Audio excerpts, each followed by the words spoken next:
سب سے پہلے بات کرتے ہیں 63A کی سپریم کورٹ کے فیصلے پر. ہمارے پہلے مہمان محترم احمد بلال صاحب، سربراہ پلڈیٹ. بلال صاحب یہ بتائیے گا کہ آج جو فیصلہ ہے سپریم کورٹ کا 5 رکنی بینچ کا 63A کے حوالے سے، اس سے کیا ہارس ٹریڈنگ کا راستہ دوبارہ کھل گیا ہے؟ دیکھیے، ہارس ٹریڈنگ کے امکانات تو موجود رہتے ہی ہیں. اگر کسی شخص نے بےایمانی کرنی ہے، کرپشن کرنی ہے، تو عام ایک آرڈینری لیجسلیشن پہ ووٹ دیتے ہوئے بھی وہ یہ استعمال کر سکتا ہے.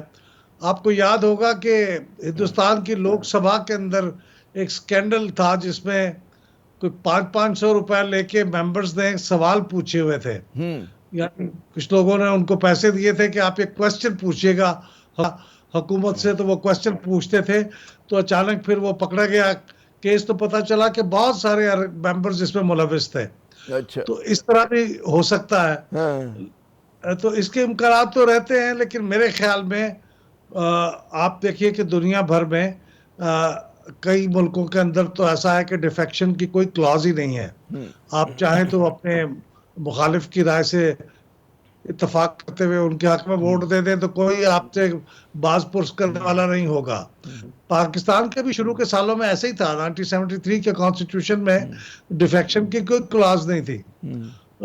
تو یہ اب ہم نے جو اس وقت 63A ہے وہ ایک بہت بیلنس سی چیز ہے کہ آپ کا ووٹ تو کاؤنٹ ہوتا ہے. آپ پہ پابندی بھی یہ ہے، 4-5 چیزیں ہیں جس کے اوپر اگر آپ ووٹ دیں گے تو آپ کے خلاف تعدیبی کارروائی ہوگی، آپ ڈسکوالیفائی ہو سکتے ہیں. تو میرے خیال میں یہ ایک بیلنس سا اس وقت سسٹم ہے. اس کو میں تو اس کے حق میں ہوں کہ یہی چلتے رہنا چاہیے.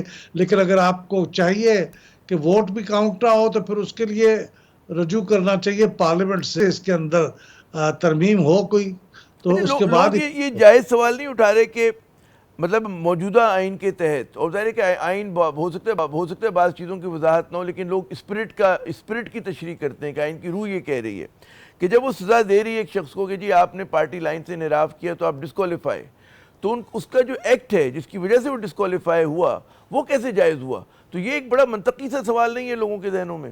اور جو پچھلا فیصلہ آیا تھا 63A کے حوالے سے، اس نے اسی چیز کی وضاحت نہیں کر دی تھی آئین کی روح کے مطابق. اب بدلنا ہے تو آپ پھر 63A کو ختم کر دیں اور بالکل جیسا آپ فرما رہے ہیں کہ لوگ ضمیر کے مطابق اپنا ووٹ دیں. جی دیکھیے، یہ بات بظاہر تو ایسے ہی لگتا ہے کہ یہ منطقی بات ہے کہ آپ کسی کو کہیں کہ آپ ووٹ تو دے لیں لیکن اس کے بعد پھر اس کو سزا بھی دے لیں. لیکن آئین کی منشا یہی ہے، آئین کی منشا یہی ہے کہ آپ کے اوپر ایک چیک ہے کہ اگر آپ اس طرح ووٹ دیں گے تو آپ کو ڈسکوالیفائی ہو جائیں گے، لیکن پھر آپ کا ووٹ کاؤنٹ ہو جائے گا. کیونکہ پھر وہ کہتے ہیں کہ ووٹ آف نو کانفیڈنس کی جو شک ہے وہ بے معنی ہو جاتی ہے. اگر آپ اس کا ووٹ بھی کاؤنٹ نہ کریں پھر تو ووٹ آف نو کانفیڈنس ہو ہی نہیں سکتا. تو اس یہ لیے مجھے بتائیں، یہ جس طرح کے تناظر میں یہ سب کچھ ہو رہا ہے، ہمارے یہاں مطلب پولرائزیشن بہت زیادہ ہے. لوگ جو ہیں پارلیمان کے اندر خود مولانا صاحبوں سے PTI کی بات نہیں کر رہے، مولانا فضل الرحمان اور بہت سارے لوگ جو ہیں وہ اس کی لیجٹمیسی کے اوپر سوال کر رہے ہیں. اچھا، اس میں یہ سب کچھ جس تناظر میں ہم جس کانٹیکس میں دیکھ رہے ہیں اس میں پاکستان میں کنٹرڈکشنز کو بڑھا نہیں رہا ہوگا اور جمہوریت کو بجائے مستحکم کرنے کے کمزور نہیں کر رہی یہ سب تمام چیزیں؟ یہ تو آپ کی بات درست ہے. دیکھیے، جب یہ انٹرپریٹیشن ہوئی تھی اور اس وقت یہ ووٹ نہ کاؤنٹ کرنے کا فیصلہ ہوا تھا تو اس وقت بھی اس کے اندر کوئی سیاسی محرکات تو موجود تھے. آپ کو معلوم ہے کہ اس کے فوراً بعد پنجاب میں PMLN کی بنی ہوئی حکومت جو تھی، جو کہ ڈیفیکٹنگ ووٹس کے ساتھ بنی تھی، وہ ہٹ گئی تھی اور پھر پرویز الہی صاحب چیف منسٹر ہو گئے تھے.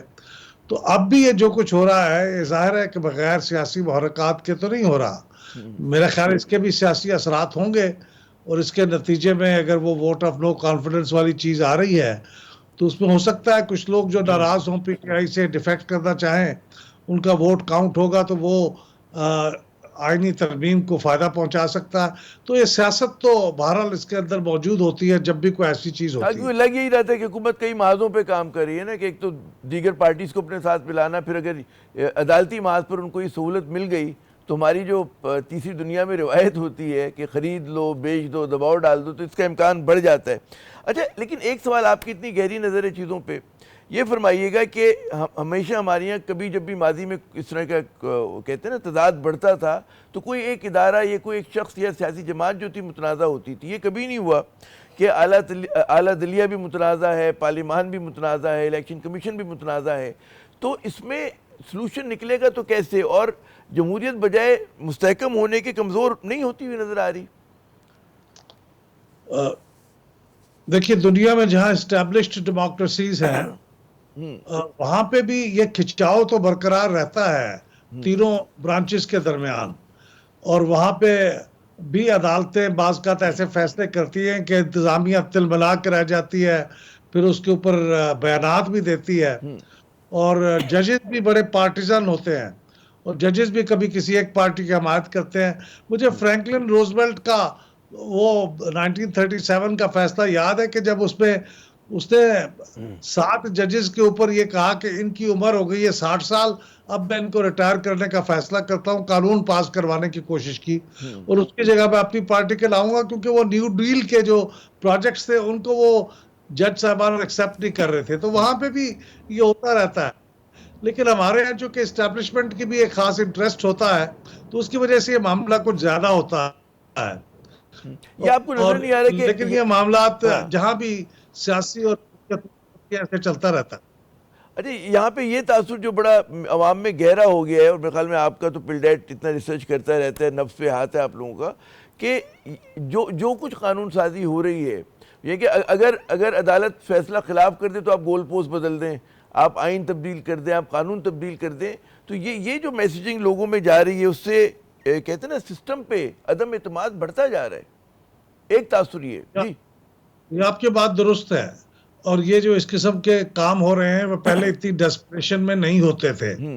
اب اس کی وجہ یہ ہے کہ جو سیاسی مخالفین ہیں وہ ایک دوسرے کے صرف سیاسی مخالفین نہیں ہیں, اب ان کو اپنی ایگزسٹنس کا اور اپنی جان و مال کا بھی تھوڑا سا خطرہ ہے کہ اگر میں اقتدار میں نہیں ہوں گا اور دوسرے اقتدار میں ہوں گے تو پھر میں شاید جیل میں ہوں گا اور میرے اوپر مقدمات بنیں گے, میری زندگی تلخ ہو جائے گی. تو جب اس قسم کی آپ کو خوف لاحق ہو جائے تو پھر آپ ہر قسم کی چیزیں کرنے لگ جاتے ہیں جیسے اب ہو رہی ہیں. ماضی میں ٹھیک ہے کہ کبھی کبھی ایسا ہوتا تھا, لیکن اکثر اوقات یہ ہوتا تھا کہ ٹھیک ہے سیاسی مخالفین ہیں, ان کے کام نہیں ہوں گے, لیکن ایسا نہیں ہوگا کہ ان کے بال بچے کو پکڑ کے اندر کر دیا جائے. لیکن اب یہ چونکہ نوبت یہ ہو گئی ہے کنفرنٹیشن کی, تو اب یہ اسی لحاظ نو ہولز آر بارڈ. اچھا, میرا آخری سوال کہ جو مطلب ہے جو میں مشکل سوال کہوں گا, اگر آپ اس کا مختصر جواب دے سکیں, حل کیا ہے؟ حل کیسے نکل سکتے ہیں صورتحال سے؟ یہ جو ایک کنٹرڈکشن پیدا ہو گیا ہے, ہم بند دلی میں آ گئے ہیں, کیا طریقہ واردات ہوگا نکلنے کا؟ جی, اگر یہ ایک دوسرے کو یہ یقین دلا سکیں, جو کہ مجھے لگتا ہے مشکل ہے, کہ ہم آپ کی زندگی کو تلخ نہیں کریں گے اور ہم ایک رولز آف دی گیمز کے اوپر چلیں گے جیسے ایک زمانے میں پی ایم ایل این اور پی پی پی نے کیا تھا, آپ آپس میں سائن کر کے چارٹر آف ڈیموکریسی, تو پھر انہوں نے ایک دوسرے کے ساتھ کو ایگزسٹنس کر لی تھی. اس سے پہلے وہ بھی بہت تلخ تھے. تو اسی طرح کی کوئی بات اگر پی ٹی آئی بھی کر لے تو میرے خیال میں شاید کوئی زندگی بہتر ہو جائے, لیکن ایسے مجھے ہوتا ہوا نظر تو نہیں آتا. بہت بہت شکریہ بلال صاحب, آپ نے اپنا قیمتی وقت دیا. ناظرین, آپ نے پلڈیٹ کے سربراہ کی گفتگو سنی, اور انہوں نے کہا کہ جی جب تک مطلب ایک دوسرے کو برداشت نہیں کریں گے معاملات آگے نہیں بڑھیں گے. یہاں پہ ہم لیتے ہیں وقفہ. وقفے کے بعد جب دوبارہ حاضر ہوں گے, اشتر اوصاف صاحب ایک بہت ہی جانا مانا نام قانون کی دنیا کا ہمارے ساتھ ہوں گے. ان سے پوچھیں گے کہ 63A پہ جو فیصلہ آیا ہے وہ جمہوریت کو مضبوط کر رہا ہے, کمزور کر رہا ہے, اور کیا لوگوں کا جو یقین ہے ہمارے اداروں پہ اس سے بڑھے گا؟ بات ہوتی ہے وقفے کے بعد.